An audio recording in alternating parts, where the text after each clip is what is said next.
Terima kasih Bapa buat penyertaan pimpinan Tuhan yang begitu indah, yang begitu ajaib, yang memampukan kami sepanjang hari ini untuk kami melayani Engkau. Terima kasih Bapa di surga untuk kebaikan Tuhan yang terus mengalir dalam kehidupan kami, juga dalam kehidupan jemaat Tuhan GBRSA di tempat ini, sehingga pada malam hari ini Bapa, kami boleh bersama-sama memuji membesarkan nama-Mu yang kudus. Kami boleh menghampiri tahta-Mu melalui pujian dan penyembahan kami. Dan saat ini Bapa, kami akan bersama-sama belajar kebenaran firman-Mu. Wahai Roh Kudus, sumber hikmat, sumber pengertian, urapi hamba-Mu yang tidak ada apa-apanya ini.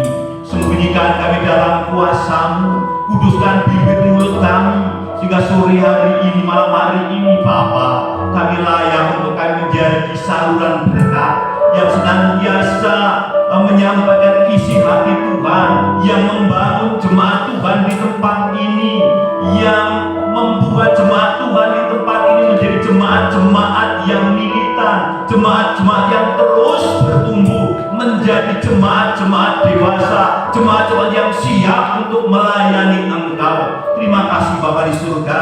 Kami sadar ketika firman-Mu diberitakan, ada kuasa-kuasa yang tidak suka dan akan mencuri kebenaran firman-Mu daripada kami, daripada jemaat Tuhan di tempat ini. Kami bersatu hati, kami tolak patahkan, kami hancurkan di dalam nama Yesus yang berkuasa. Biarlah Engkau yang pegang otoritas, Engkau yang pegang kendali Bapa. Terima kasih Bapa surgawi. Kami siap belajar kebenaran firman-Mu di dalam nama Tuhan Yesus. Yang percaya katakan amin. Silakan duduk.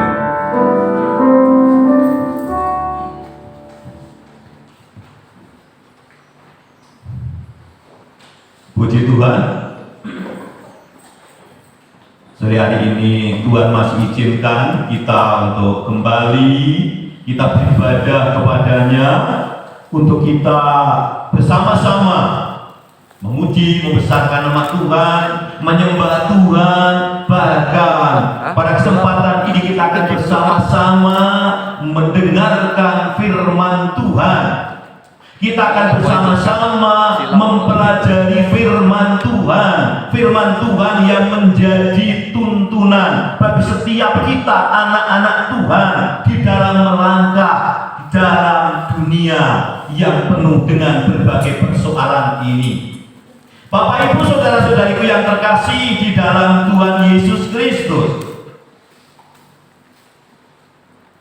pada kesempatan ini kita masih akan melanjutkan materi pembahasan kita yang telah digariskan dari GBI Pusat Pontianak dengan tema atau subtema yaitu Guseju Yesus, Yesus Kristus Sang Juru Selamat. Nah, diharapkan nanti setelah kita bersama-sama merenungkan firman ini, kita menjadi semakin mengenal siapa itu Yesus. Apa perannya dalam kehidupan orang-orang Kristen? Apa perannya dalam kehidupan kita di dunia ini? Firman sore hari ini begitu penting, begitu luar biasa. Terlebih di dalam rangka kita menyambut kedatangannya, peringatan kedatangannya. Bapak Ibu saudara-saudariku yang terkasih di dalam Tuhan, ada pepatah mengatakan, apalah arti sebuah nama? Nama adalah sesuatu yang memiliki nilai, memiliki makna yang sangat dalam. Apalagi ini nama Yesus. Oleh karena itu, untuk kita lebih jauh lagi belajar, kita akan lihat, baca bersama-sama dasarkan pemberitaan ini dari Matius 1 ayat 18 sampai ayat yang ke-25. Kita lihat di sana sudah ada Matius 1 ayat 18 sampai 25. Saya akan bacakan buat Bapak Ibu Saudara. Kelahiran Yesus Kristus. Ini temanya. Kelahiran Yesus Kristus adalah seperti berikut. Pada waktu Maria ibunya bertunangan dengan Yusuf, ternyata ia mengandung dari Roh Kudus sebelum mereka hidup sebagai suami istri. Karena Yusuf suaminya seorang yang tulus hati dan tidak mau mencemarkan nama istrinya di muka umum, ia bermaksud menceraikannya dengan diam-diam. Next. Tetapi ketika ia mempertimbangkan maksud itu, malaikat Tuhan nampak kepadanya dalam mimpi dan berkata, "Yusuf, anak Daud, janganlah engkau takut mengambil Maria sebagai istrimu, sebab anak yang di dalam kandungannya adalah dari Roh Kudus. Ia akan melahirkan anak laki-laki dan engkau akan menamakan dia Yesus, karena dialah yang akan menyelamatkan umatnya dari dosa mereka." Hal itu terjadi supaya genaplah yang difirmankan Tuhan oleh Nabi, "Sesungguhnya anak darah itu akan mengandung dan melahirkan seorang anak laki-laki, dan mereka akan menamakan dia Immanuel," yang berarti Allah menyertai kita. Sesudah bangun dari tidurnya, Yusuf berbuat seperti yang diperintahkan malaikat Tuhan itu kepadanya. Ia mengambil Maria sebagai istrinya, tetapi tidak bersetubuh dengan dia sampai ia melahirkan anaknya laki-laki, dan Yusuf menamakan dia Yesus. Bapak Ibu Saudara-saudari yang terkasih, kita sudah sering mendengar firman ini, kita sudah sering mungkin membaca firman ini, tetapi mungkin kita belum pernah sungguh-sungguh merenungkan makna dari firman ini. Firman ini sungguh dahsyat, firman yang luar biasa. Dari cerita yang panjang tadi ada dua hal yang ingin disampaikan kepada kita sebagai umat pilihannya. Hal pertama yang disampaikan kepada kita yaitu bahwa Yesus Kristus yang sebentar lagi akan kita rayakan kelahirannya, ya, itu datang ke dunia karena kuasa Roh Kudus. Yesus Kristus yang lahir ke dunia itu bukan karena hasil hubungan antara seorang pria dan wanita. Yesus Kristus yang lahir ke dalam dunia itu bahkan sudah direncanakan sejak awal mula, sejak Adam dan Hawa jatuh ke dalam dosa. Ini luar biasa, ya. Jadi sekali lagi, ini suatu hal yang sangat luar biasa. Kenapa? Karena waktu itu dikisahkan Maria dan Yusuf belum menikah, mereka masih bertunangan, tetapi malaikat Gabriel memberitahukan itu kepada Maria bahwa Maria akan mengandung. Bayangkan waktu itu betapa kagetnya seorang Maria, ya. Seandainya pada posisi kita yang sedang bertunangan, ya, tiba-tiba ada kabar kamu mau mengandung, apa enggak loncat 16 meter, ya. Tetapi Maria ini adalah seorang perempuan Yahudi yang soleha, perempuan Yahudi yang takut akan Tuhan. Dia menanggapi apa yang disampaikan oleh malaikat Jibril tadi dengan tenang, dengan penyerang diri. Kenapa? Karena Maria menyadari posisinya. Maria menyadari hubungan dia dengan Tuhan. Dia sebagai hamba. Maka kata Maria, terjadilah padamu menurut perkataanku. Ya, menurut perkataanmu. Luar biasa. Dia siap sedia dengan segala resiko. Padahal Bapak Ibu Saudara yang terkasih di dalam Tuhan, tradisi Yahudi itu sungguh sangat ketat. Ketika ada seorang wanita yang hamil di luar nikah, yang hamil sebelum nikah, itu sudah dicap sebagai zina. Dan zina hukumnya adalah hukum rajam, dilempar batu sampai mati. Wah, risikonya besar banget. Tapi Maria menyadari kan yang berbicara itu adalah utusan Allah, yaitu malaikat Gabriel. Maka dia mengatakan, aku ini hamba Tuhan, terjadilah padaku menurut perkataanmu. Dia siap sedia dengan resiko-resiko yang ada. Penjelasan tentang Yesus Kristus yang dikandung dari kuasa Roh Kudus itu secara indah dilukiskan di dalam 1 Matius ayat 18. Next, kita lihat yang berikut. Ya, 1 Matius 1 Matius 1 ayat 18 berbunyi sebagai berikut firman Tuhan. Kelahiran Yesus Kristus adalah sebagai berikut. Pada waktu Maria ibunya bertunangan dengan Yusuf, ternyata ia mengandung dari Roh Kudus sebelum mereka hidup sebagai suami istri. Bapak Ibu, ini firman Tuhan yang menyaksikan. Firman Tuhan tidak pernah bohong. Satu-satunya manusia di dunia yang mengandung dari kuasa Roh Kudus adalah hanya Maria. Ya, tidak ada perempuan lain yang seperti dia. Ya. Karena ini seorang yang luar biasa, makanya dia dipilih. Dan Bapak Ibu, luar biasanya apa? Keberadaan Yesus Kristus di dalam rahim Maria merupakan suatu keajaiban. Pernahkah Bapak Ibu mendengar ada tokoh yang lahir, yang hamil, yang mengandung karena kuasa Roh Kudus dalam sejarah peradaban umat manusia?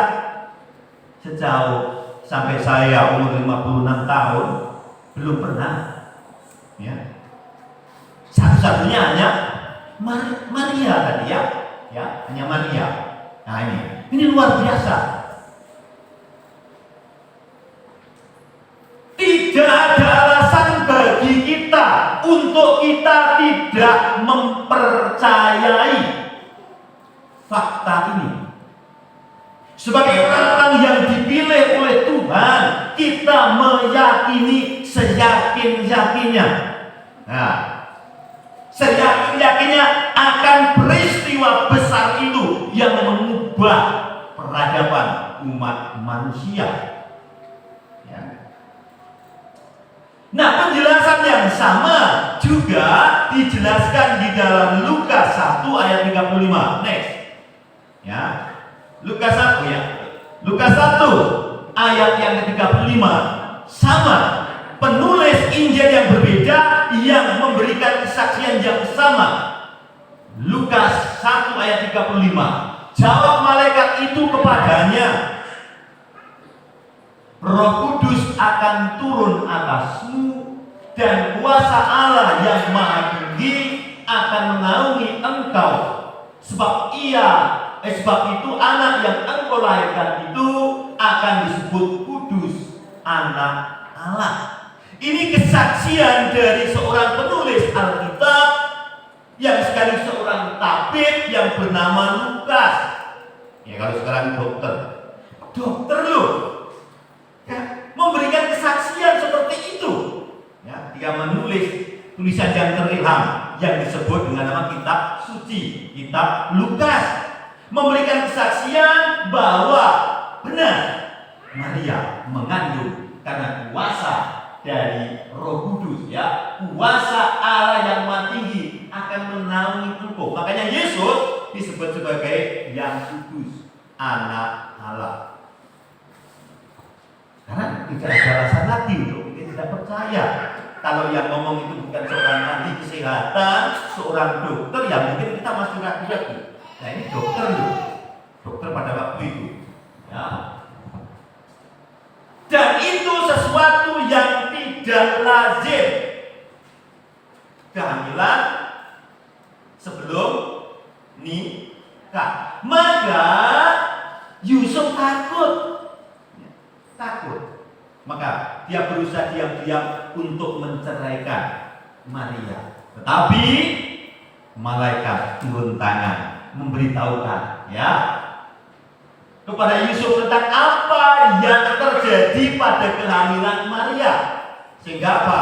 Akhirnya Yusuf menerima Maria sebagai istrinya, dikatakan seperti itu Ini proses penting kelahiran Yesus yang harus kita ketahui. Ada satu pelajaran yang bisa kita ambil. Tidak semua yang kita terima, yang kita alami dalam hidup itu pasti menyenangkan. Sekalipun kita sebagai anak-anak Tuhan, maka kita harus meneladani Maria yang siap sedia untuk terlibat dalam karya penyelamatan umat manusia. Bapak, Ibu, saudara-saudariku yang ada di tempat ini, masing-masing juga punya tanggung jawab yang sama untuk bersinergi dengan Allah, mencapai, mewujudkan maksud dan tujuan dari rencana Allah. Apapun pekerjaan Bapak Ibu, jadi harus siap sedia, jangan yang enak-enak saja. Menjadi orang Kristen tidak selamanya harus enak. Menjadi orang Kristen harus berani memikul salib. Jadi tenaga medis enak enggak betul? Tidak kan? Kenapa? Terforsir tenaganya, kadang lembur. Jadi guru dikira enak, aduh stres. Nanti ini enggak keluar atau enggak dibaca, enggak dihiraukan. Orang tuanya pun begitu, pusing. Maka kemarin agak ada gangguan. Menjadi ibu rumah tangga juga ada risiko.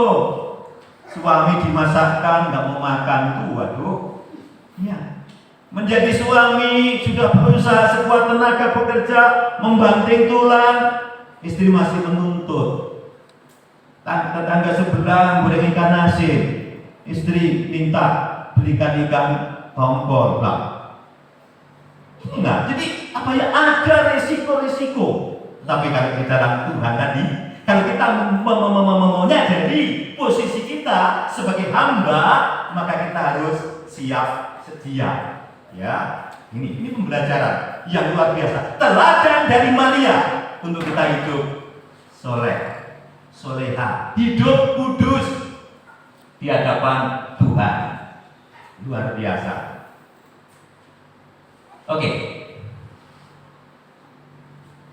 Jadi luar biasanya apa? Yusuf pun juga siap sedia, bersedia untuk bersama-sama menanggung atau terlibat di dalam peristiwa lahirnya Yesus Kristus ke dunia.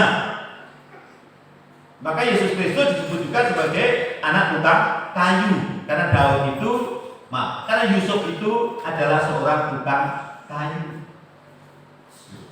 Tuhan itu kalau datang nggak milih-milih. Kenapa ya orang itu nggak milih melalui orang yang kaya? Tidak, tapi orang yang sederhana yang dipilih Tuhan, orang yang tulus, orang yang mengasihi Tuhan. Karena pada umumnya kalau orang-orang yang kaya, dia bukan memikirkan hal seperti, tapi uangnya, Padahal uang itu tidak akan kita bawa. Kalau kita mati ditinggal. Bang Talis punya mobil 10, kalau dipanggil Tuhan mobilnya sudah nggak ikut dipanggil. Kita harus belajar itu, siap, siap sedia. Yang kedua, kita melihat yang kedua tentang nama Yesus Kristus. Yesus Kristus adalah juru selamat. Apa itu? Juru selamat. Kita akan lihat bersama-sama di sana. Matius 1 ayat 21 menyatakan, Ia akan melahirkan seorang anak laki-laki dan engkau akan menamakan dia Yesus, karena dialah yang akan menyelamatkan umatnya dari dosa mereka. Bapak Ibu, Yesus Kristus bukan nama pemberian manusia. Yesus Kristus adalah nama yang berasal dari surga, yang disampaikan oleh malaikat Gabriel kepada Maria. Maka nama itu nama di atas segala nama, nama yang penuh kuasa, nama yang dahsyat. Coba, kalau nggak percaya, buktikan. Mentari, mengusir setan, tidak menggunakan nama Yesus. Setannya kabur nggak? Tidak, nggak bisa. Tapi kalau dengan nama Yesus, setan takut nggak? Takut, kan nama itu berkuasa, ya. Nama itu berkuasa. Dari sejarahnya, nama Yesus itu berasal dari bahasa Ibrani, Yehosua. Ada di sana, Yehosua. Dijadikan ke dalam bahasa Yunani karena waktu masa zaman Perjanjian Baru itu di Timur Tengah bahasa pengantar pergaulan termasuk bahasa di dalam ibadat menggunakan bahasa Yunani, maka lalu menggunakan bahasa Yunani yaitu Yesus. Kalau di Aram itu sekarang Syria, Bapak Ibu, di sana itu menjadi Yesua. Ini juga bahasa yang digunakan sehari-hari oleh Yesus. Satu-satunya gereja yang masih menggunakan bahasa yang sama persis dengan yang digunakan Yesus hanya ada satu, namanya Gereja Ortodoks Syria. Ini berarti apa itu? Yesua. Hampir mirip dengan Arab, tapi bukan Arab, karena memang itu bahasa rumpun Semit. Ya, ada Ibrani, ada Aram, ada Arab, namanya rumpun Semit. Hampir sama, tapi tidak sama. Nah, ini nanti kalau kita belajar lebih jauh lagi, nama Yesus ini yang sampai kepada kita menjadi Yesus. Karena diterjemahkan Alkitab kita itu sudah dari sumber sekunder, bukan sumber primer. Dari tiga bahasa tadi, kemudian diterjemahkan dalam bahasa Inggris. Dari bahasa Inggris, bahasa Belanda, lalu sampai lagi dalam bahasa Indonesia. Tadi kami diskusi lumayan dengan Bang Diwa yang masalah itu. Ya. Jadi kalau bahasa Inggrisnya Jesus, ya. Sampai kita Yesus kan sudah itu luar biasa, pasti mengucapkan Yesus. Nah, di dalam nama ini berarti Jehovah is salvation, yaitu Allah itu keselamatan atau Allah itu juru selamat. Nama yang menyandang nama Allah Bapaknya adalah nama Yesus. Di dalam Yesus itu ada keselamatan. Karena Yesus Kristus menyelamatkan umatnya dari dosa. Ya. Yesus Kristus menjadi juru selamat. Apa kira-kira yang paling mudah diselamat itu? Ya, penyelamat. Yang tokoh yang menyelamatkan, juru selamat. Ya. Yesus Kristus ini yang menebus dosa umatnya, dosa-dosa kita, bahkan dosa semua orang. Karena ketika manusia pertama jatuh ke dalam dosa, maka terjadilah percakapan yang tadi kami sharingkan dengan Bang Dewa, bahwa keturunanmu akan meremukkan kepalamu. Nah, itu. Tetapi gimana Bu? Selanjutnya Bu, tuh apa? Si ular tua atau si setan itu akan tumit, ya, dikatakan seperti itu. Ini nanti kepada Yesus maksud itu. Ternyata siapa yang mengalahkan ular, yang meremukkan kepala ular? Yesus. Yesus yang mampu mengalahkan iblis, mengalahkan setan. Hanya Yesus. Coba mengusir setan demi nama Musa, tidak takut. Tapi kalau demi nama Yesus, pasti kabur. Ya, hanya. Tapi dengan catatan benar-benar hidup kita juga tidak dipermainkan, karena setan kurang ajar. Aku kenal Yesus, tapi kamu siapa? Pemabuk, pezina, kayak itu gimana dikatakan seperti itu? Ada satu pelayanan yang luar biasa nih untuk kita banget. Pelayan itu sudah dipanti-panti sama hamba Tuhan. Tolong nanti kalau kita pergi ke daerah, jangan ikut-ikutan tumpang tangan. Ya, kadang pelayanan lepasan. Lalu tiba-tiba ada orang yang tidak ikut berdoa puasa, yang tidak pernah aktif, tiba-tiba masuk ke dalam tim, lalu tumpang tangan. Langsung apa? Yang melayani yang kerasukan. Apa enggak luar biasa? Akhirnya pekerjaannya menjadi luar biasa ini.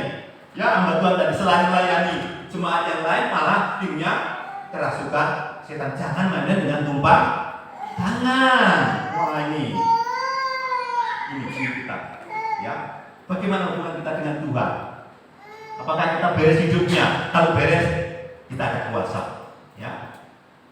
Yesus Kristus itu lengkap sudah perannya. Ada 3 peran yang dilakukan oleh Yesus di dalam dirinya, baik sebagai nabi, sebagai imam, dan sebagai raja. Ini peran Yesus Kristus sebagai juru selamat. Ya. Kalau saudara sepupu kita menyebutnya Nabi Isa, ya tidak salah. Tapi ternyata itu baru koma, belum titik harusnya. Kenapa? Karena peran Yesus bukan hanya sebagai nabi, lebih dari itu. Dia juga sebagai imam agung besar. Itu Yesus Kristus yang melampaui segala imam besar yang ada di bumi. Yesus Kristus. Kuasa itu nampak nyata ketika Yesus Kristus digantung di kayu salib. Ya, tirai bait suci terbelah menjadi 2. Nah, ini. Ya, maka kita sudah berjanji mau merubuhkan bait Allah tadi. Lalu hubungan kita itu menjadi lebih baik dengan Tuhan. Kapanpun kita mau, kita bisa menghampiri tahta Allah. Kalau dulu melalui para imam, sekarang kita langsung. Kita ada persoalan, datang kepada Tuhan. Kita lagi senang karena dapat bonus, dapat rezeki, mengucap syukur kepada Tuhan.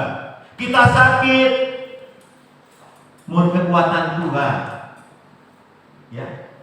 Jadi segala sesuatu kita melakukan perbuatan dosa, kita malah langsung kepada Tuhan.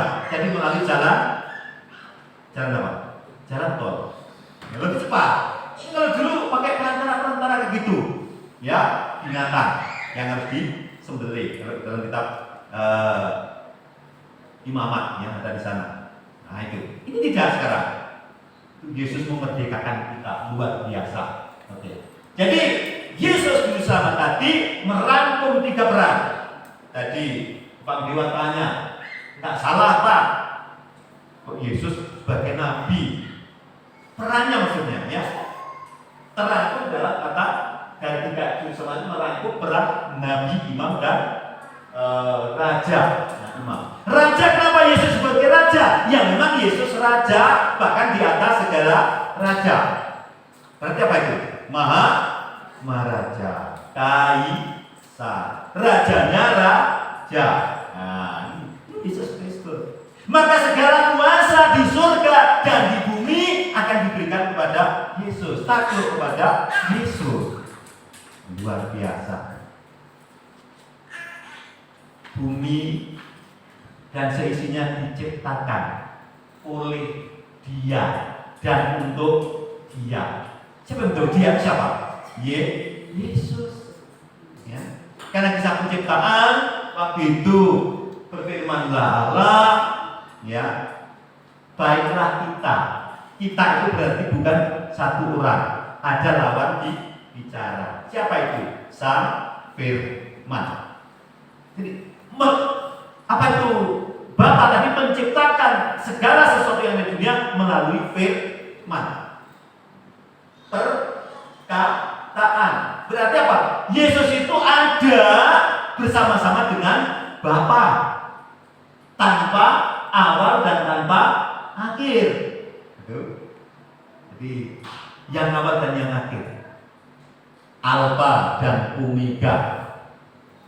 Ini memang kadang-kadang membingungkan, ya, kadang-kadang membingungkan. Sebenarnya orang Kristen nyembah siapa toh? Yesus itu ciptaan loh, masa nyembah ciptaan? Ya begitu, biarkan saja. Karena pertanyaannya, mungkinkah Bapa ketika menciptakan tanpa firman? Tidak kan? Karena kita menciptakan firman. Nah, padahal dalam siapa? Yesus. Berarti Yesus siapa? Ya Allah. Ya, kalau dalam kita belajar bahasa Ibrani, itu kan dari kata itu jamak, ya. Jamak itu berarti lebih dari satu. Nah, begitu. Oke, next. Nah, Yesus Kristus datang ke dunia punya tugas menyelamatkan manusia dari dosa-dosa mereka. Itu tugas yang pertama di dunia, tugas Yesus. Ya, tugas besarnya ada dua. Yang pertama, untuk membuat penebusan. Jadi bagi siapa? Bagi kita. Ya, bagi umat manusia dan untuk menghancurkan dosa. Yesus Kristus datang untuk menebus dan menghancurkan dosa, meremukkan tadi kepala si ular. Maka di dalam pelayanannya berbeda dengan tradisi Yahudi. Ketika Yesus ketemu dengan kasus orang berdosa, Yesus bilang apa? Dosamu sudah diampuni dan jangan mengulangi lagi. Ini kenapa? Karena Yesus yang punya kuasa untuk mengampuni, dan yang punya kuasa untuk mengampuni itu hanya Allah. Nah, itu.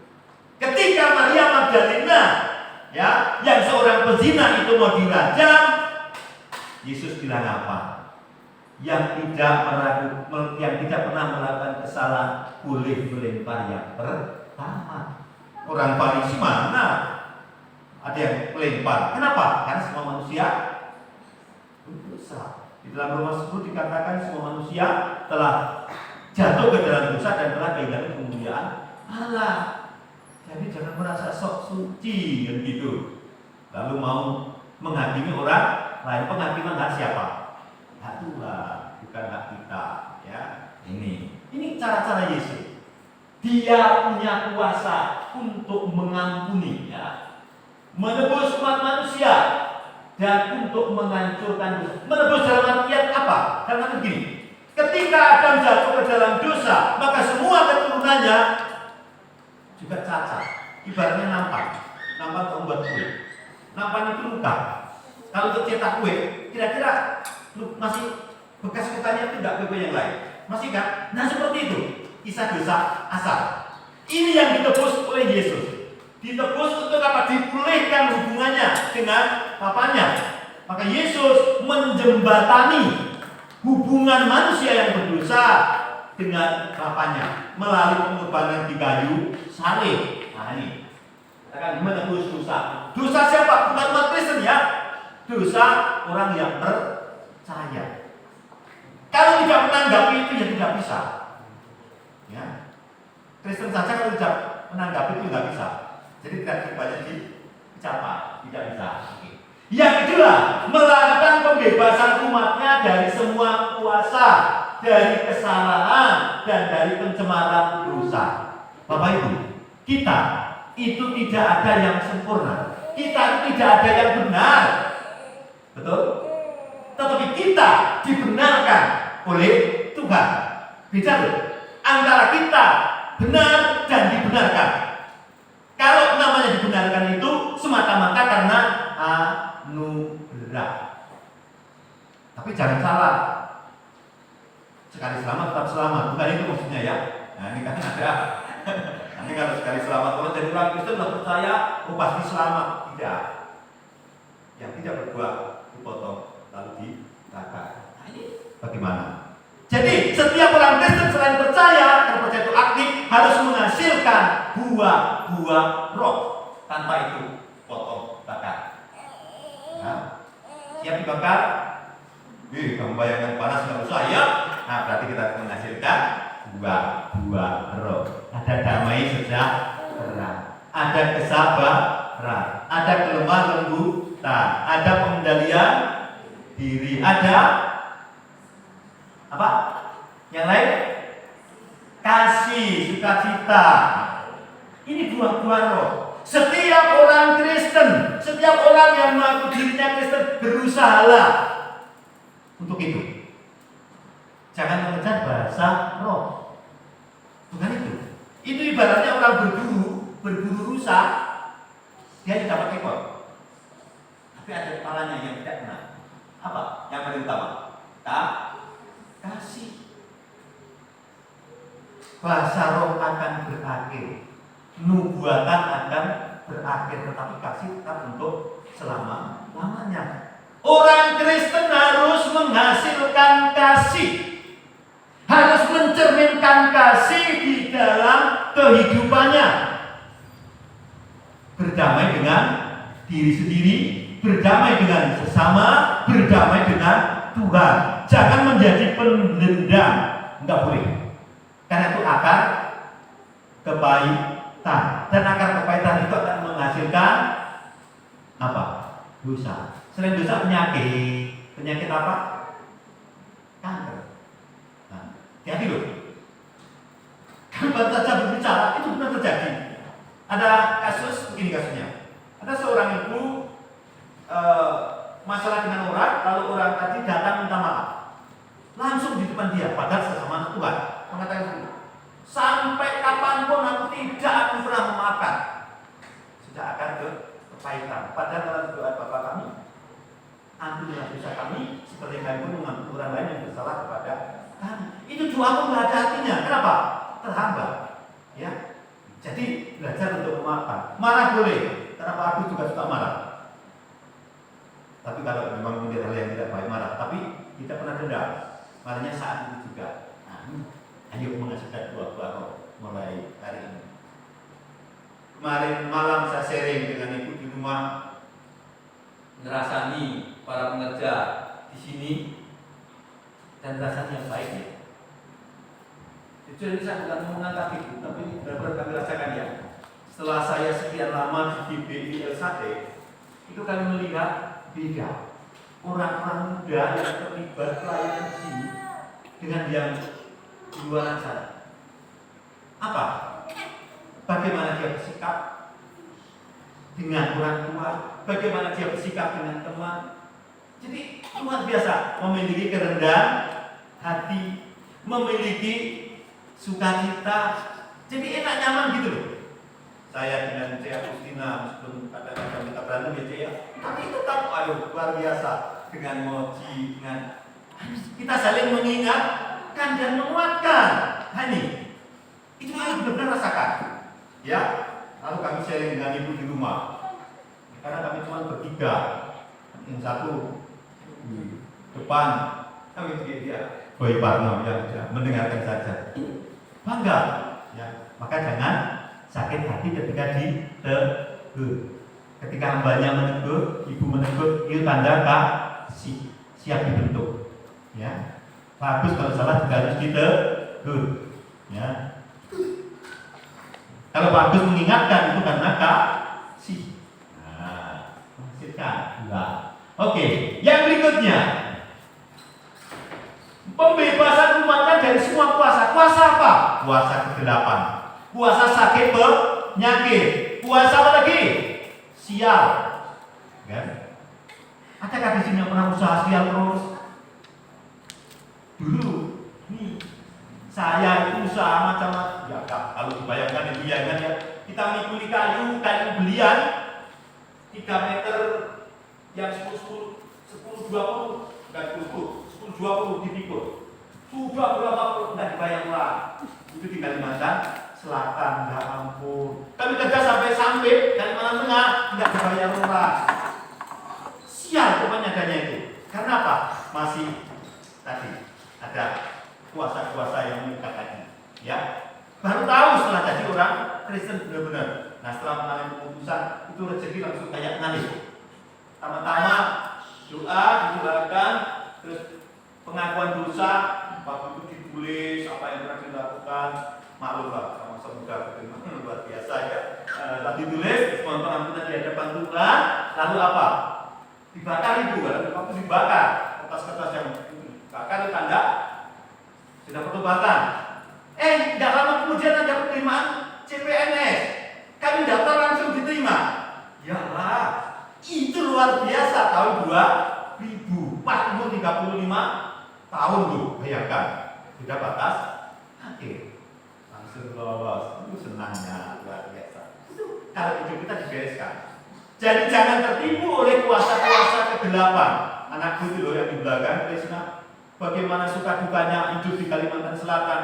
Untuk makan aja susah. Kami mancing malah dihilangkan sama anakku Krisna itu. Mau marah kita. Ya, nanti itu kan maunya mau ditukar beras nanti. Itu pernah kami alami. Ya ketika masih hidup dalam kuasa kegelapan. Oh, luar biasa. Pemarah yang luar biasa juga. Nah, ini tadi sudah dijelaskan. Lalu yang kuasa sial sakit penyakit. Kalau berbisa sakit penyakit, sudah tidak masuk akal. Saya yakin ini tidak ada rumusnya di dalam ilmu kedokteran. Sakit malaria karena sudah malaria tidak parah. Liver. Itu karena dokter sudah angkat tangan, kami menempuh jalan sendiri. Nah, itu Butet. Bayangkan tuh. Sekali makan pil Cina, berapa kamu tahu? 7. Itu nggak dengar apa-apa. Kan sudah putus asa. Gimana itu kan belum benar-benar ya. Jadi udahlah makan pil Cina 7. Nggak dengar apa-apa. Setelah itu hari pertama 7, lalu 6, 5, 4, 3, 2, 1. Begitu kita dengan dokter itu dokternya geleng-geleng kepala ya. Untuk masih hidup. Nah, bukan saya. Luar biasa. Terus berikutnya lagi, puasa apa? Kesialan tadi. Mungkin saat ini usahanya gagal atau kantongnya berlubang. Itu pasti ada sesuatu yang tidak beres. Di dalam harta kita, Bapak Ibu, ayo yang punya duit. Di dalam harta kita ada siapa? Ada hak siapa? Janda. Selain janda siapa? Yatim, piatu. Siapa lagi? Anak terlantar. Nah, siapa lagi? Gereja, pekerjaan, Tuhan. Ini loh. Jadi kita harus dibiasakan berbagi, memberkati. Kalau kita pelit, ya rezekinya sedikit aja. Tapi ketika kita memberkati, maka orang lain juga akan memberkati kita. Amin. Pernah mengalami seperti itu? Nah, iya, memberkati kita luar biasa. Ayo sekarang, jangan pelit ya. Minta nanti. Nah, oke. Terus mana tadi? Hilang. Oke. Kesalahan. Setiap manusia juga selalu memiliki kesalahan. Yesus membebaskan kita dari kesalahan. Ya. Asal kita mau mohon pengampunan dan melakukan pertobatan. Tobat berarti tidak mengulangi lagi. Jangan tomat diulang lagi. Nah, boleh ya. Dari pencemaran dosa masuk ke dalam tubuh kita. Ini banyak cara yang setan gunakan. Melalui apa? Indra penglihatan. Jaga matamu, jaga pandangan matamu, jaga telingamu, jaga ucapanmu, dan jaga hatimu. Ingat, dosa itu tidak pandang bulu. Sekarang orang hebat bisa jatuh ke dalam dosa. Contohnya siapa? Daud, sang raja Daud. Dosa karena apa? Tidak bisa mengendalikan mata, telinga, hati, dan ucapan. Maka jatuh ke dalam dosa perzinahan lalu membunuh. Dosa itu kan kayak kanker. Makin lama makin mencengkeram. Nah ini, kenali dosa sehingga kita bisa berhati-hati. Ya. Ini kuasa-kuasa yang ingin dibebaskan oleh Yesus Kristus. Berarti menjadi pengikut Yesus, menjadi orang Kristen, harusnya ini sudah dibebaskan dari ini. Tapi sekali lagi tergantung bagaimana kita menanggapi, ya. Kalau kita tanggapi dan kita aktif, maka pasti digenapi. Nah, Bapak Ibu, apa yang dinamai Yesus Kristus adalah hak istimewa, hak kita, hak setiap orang percaya untuk dibebaskan. Hak loh, bukan kewajiban ya. Hak berarti bisa digunakan, bisa tidak. Itu hak. Ya, tergantung kita. Kalau digunakan bisa, kalau tidak juga tidak akan dituntut hukum. Itu hak. Nah, kurang dari ini tidak dibicarakan dalam Injil, ya. Jadi Injil memberitakan tentang itu. Dan kesempurnaan Injil bukan karena yang mengizinkan dosa. Injil tidak mengizinkan dosa. Injil tidak mentoleransi dosa. Ingat, tidak mentoleransi. Ketika Yesus mengatakan kepada Maria Magdalena, dosamu sudah diampuni, berarti Yesus toleransi dengan dosa. Tidak. Tapi memberikan kesempatan kepada Maria Magdalena untuk melakukan pertobatan. Ini luar biasa, ya. Jadi luar biasa. Dan Yesus yang akan menghancurkan dosa itu. Dan itu dibuktikan dengan kematiannya dan kemudian ketika Yesus dan kemudian kebangkitannya. Upah dosa ialah maut. Upah dosa ialah kematian. Tetapi kita yang ada di sini, Bapak Ibu, pegang itu, karena ketika kita sudah dibebaskan dari dosa, maka jaminannya pasti. Tuhan Yesus sudah menyiapkan tempat, sudah menyiapkan kaplingan. Nggak usah beli kaplingan.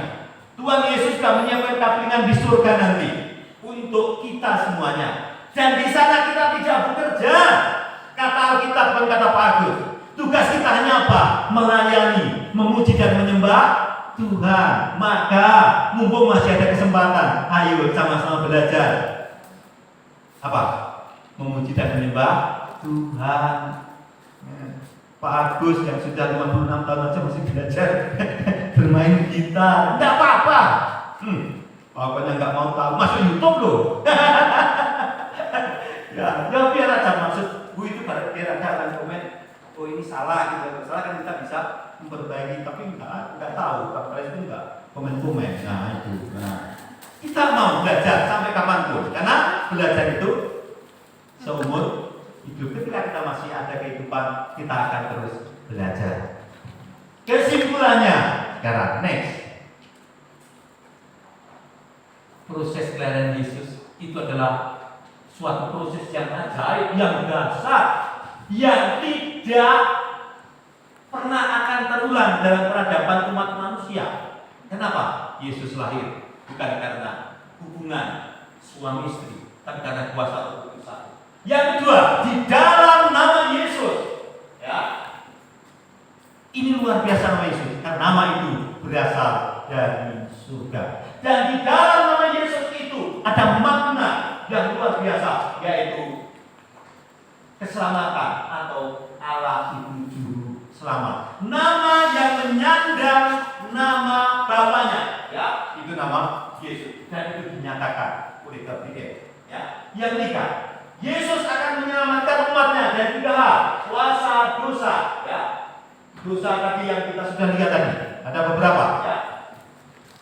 Disitulah Yesus memerankan dirinya sebagai 3 hal, sebagai satu memerankan sebagai nabi, sebagai imam, dan sebagai raja. Lengkap sudah.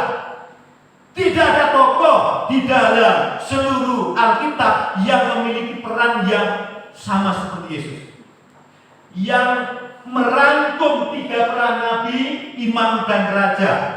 Tidak ada, ya.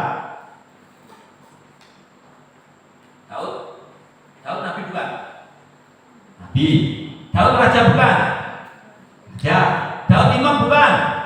No. Salomo raja, nabi.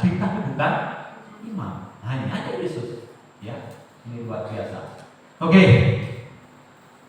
Bapak Ibu, saudara-saudariku yang terkasih, ini firman Tuhan yang bisa saya sampaikan. Sekali lagi yang ingin saya tegaskan, ayo teladani Maria tadi untuk kita siap dipakai oleh Tuhan. Pegang teguh bahwa hanya di dalam nama Yesus kita beroleh keselamatan. Pegang itu. Jangan pernah dilepaskan.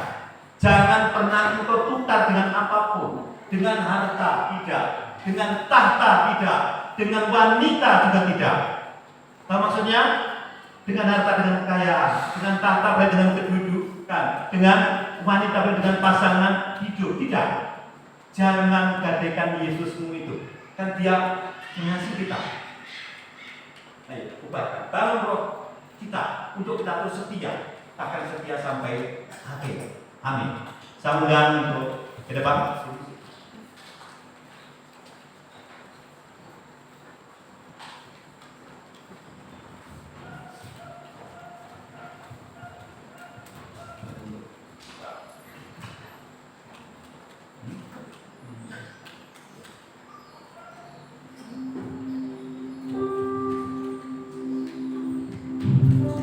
Bapa di dalam surga, firman telah hamba-Mu sampaikan.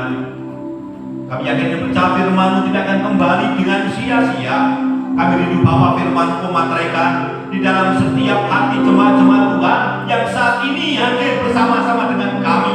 Biar firman ini menjadi rema, menjadi pedoman untuk terus jemaat Tuhan di tempat ini menyenangkan hati-Mu, untuk terus jemaat Tuhan di tempat ini mengandalkan Engkau sebagai juru selamat. Terima kasih Bapa, terima kasih Tuhan, terima kasih Tuhan. Kita akan angkat pujian. Kemuliaan lebih kali itu.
Kita akan memberikan persembahan kita lagi.